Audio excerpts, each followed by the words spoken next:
এবার কিন্তু ঠান্ডাটা বেশ আগেই পড়ে গেছে, তাই না বলো? প্রতি বছর এরকম টাইমে কিন্তু এতটা বেশি ঠান্ডা পড়ে না। এবছর শীতসুন্দরীর আগমনটা বেশ আগেই হয়েছে। আজ হচ্ছে সোমবার, আর ঘড়িতে বাজছে এখন সকাল 8টা।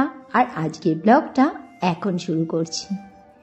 নতুন একটি ব্লগে তোমাদের সবাইকে জানাই স্বাগতম। তোমরা সবাই নিশ্চয়ই খুব ভালো আছো। আমিও ভালো আছি। আর আজই প্রথম যে বন্ধুরা আমার ভিডিওটি দেখছো, প্লিজ সাবস্ক্রাইব করে আমার ছোট্ট পরিবারের সদস্য হয়ে যেও। অনেকদিন বাদে আজকে একটুখানি ঘরের কাজকর্মটা ভিডিওটা শ্যুট করতে পেরেছি। কারণ হচ্ছে আজ মিস্ত্রিরা আসেনি, তাই আজ একটু ছড়িয়ে ছিটিয়ে কাজ করতে পারছি। মিস্ত্রিরা তো এক প্রকার আমাকে গৃহবন্দী করে রেখেছে, আর ওদের পেছনে তালিম দিতে দিতে আমার আর ফোনটা নিয়ে ঘরের কাজকর্মর এই সমস্ত কোনো ভিডিও করাই হয় না। যাক, ওরাও ছুটি নিয়েছে, একটা দিন আমিও একটু শান্তিতে ঘরের কাজকর্মগুলো করে নিই। বাড়িতে মিস্ত্রি কাজ করলে ঘরদোর কিন্তু প্রচণ্ড নোংরা হয়। ওই ছাদ থেকে শুরু করে উঠোন পর্যন্ত সারা বাড়ি যেদিকে তাকাই শুধু নোংরা আর নোংরা। মনে হয় যেন আমার বাড়ির ওপর থেকে একটা ছোটোখাটো ঝড় বয়ে গেছে। কবে যে মিস্ত্রিরা যাবে আর কবে যে আমার ঘরদোয়ারের কাজকর্মগুলো সব কিছু রেগুলার রুটিনে হবে, সেই দিনের অপেক্ষায় রয়েছি। মিস্ত্রিরা বলেছে খুব তাড়াতাড়ি কাজ শেষ করে ফেলবে, কিন্তু ওদের কাজের গতি দেখে মনে হয় না যে খুব শীঘ্রই আমাকে মিস্ত্রিরা ছেড়ে যাবে। আমার বাড়িতে সারা বছরই কম বেশি কোনো না কোনো মিস্ত্রির কাজ লেগেই থাকে। আর প্রতিষ্ঠা যাবে আজকে স্কুলে, এই জন্য ওর জন্য করে দিলাম একটু ভাত ভাজা। ছেলেও যাবে কলেজে, সে বলল খাবে ডিম রুটি। ডিম রুটিটা একটু সস দিয়ে দিলে ওরা বেশ ভালোই খায়। আর ওই যে প্রতিষ্ঠা ওইদিকে গাড়ি কাকুকে ফোন করছে। দুজনাই চলে গেছে, স্কুলে একজনা, কলেজে একজনা, আর আমি বসিয়ে দিয়েছি রান্না। একাটি বেতে শাক নিয়ে এসেছে 40 টাকা দিয়ে। দেখো কাণ্ডজ্ঞান বরের, কতটুকু হয়ে গেছে। আমি তো তার একটু সিম আর বেগুন দিয়ে একটুখানি বাড়িয়েছি, আর না হলে ওইটা কার পাতেই বা দিতাম। এই শীতের শুরুতে এইসব জিনিসের দামটা একটু বেশিই থাকে। আর কদিন বাদে দেখব 10 টাকাতে একাটি দিয়ে দিচ্ছে। আর বানাচ্ছি শঙ্কর মাছ। ওহো, শঙ্কর মাছ খেতে যে কি ভালো লাগে।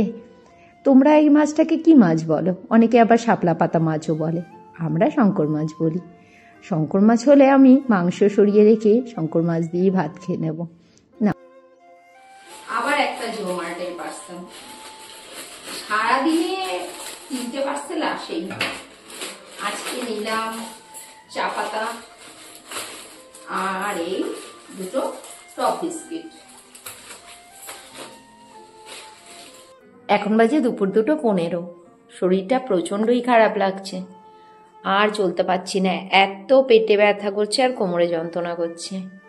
আর বাইরে মিস্ত্রিরা কাজ করছে। আর এখন স্নান সেরে উঠলাম, লাঞ্চ করব।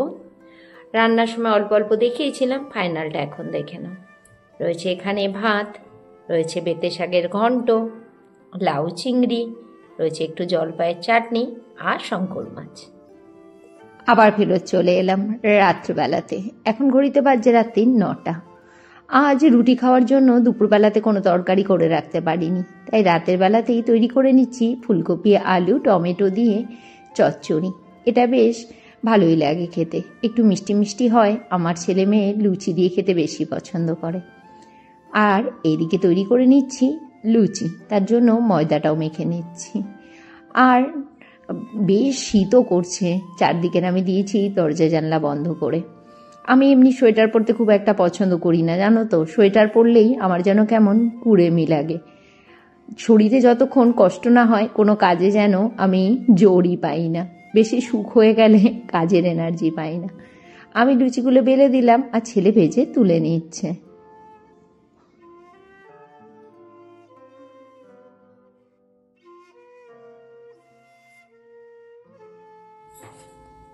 আবার ফেরত চলে এলাম রাত্রবেলাতে, দেখতেই পারলে তৈরি করে নিয়েছি শীতের ফেমাস খাবার ফুলকপি আলু টমেটো দিয়ে চচ্চড়ি। একটু ধনেপাতা হলে ভালো হতো, যাক যেটা নেই সেটা নিয়ে তো আর দুঃখ করে লাভ নেই। রয়েছে ফুলকপি আলুর চচ্চড়ি, গরমা গরম ফুলকো ফুলকো লুচি, আর রয়েছে প্রভুজির শনপাপড়ি। রাতের খাওয়াটা জমে ক্ষীর। এগুলো খাবো আমি, আমার ছেলে মেয়ে, আর বড়মশাই খাবে ভাত, সেই শঙ্কর মাছ রয়েছে, এখানে লাউ ঘন্ট, আর কি জানো বেতে শাকের ঘন্ট করেছিলাম, দুপুরেই বলেছিলাম। চলো এগুলো দিয়ে ডিনারটা সারছি। আজকে ব্লগটা এখানেই শেষ করছি, টাটা।